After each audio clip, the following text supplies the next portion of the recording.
Hey guys, welcome to this Instagram guide, and here I'll detail how to turn off sleep mode on Instagram. So if you set your Instagram sleep mode to turn on at this hour and then turn off at this particular hour, then this video is going to walk you through how you can completely turn this off step by step.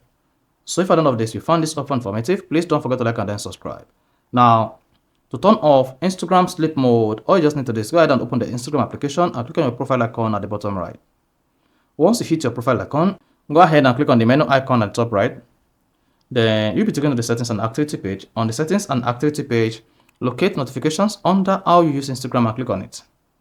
Then once you tap notifications, locate sleep mode, click on it. Now here you're gonna see your sleep mode schedule. So my sleep mode is gonna start by 9 p.m. and end 8 a.m. and this run through the entire week, like this, or the weekends. Now to turn off the sleep mode, just disable this.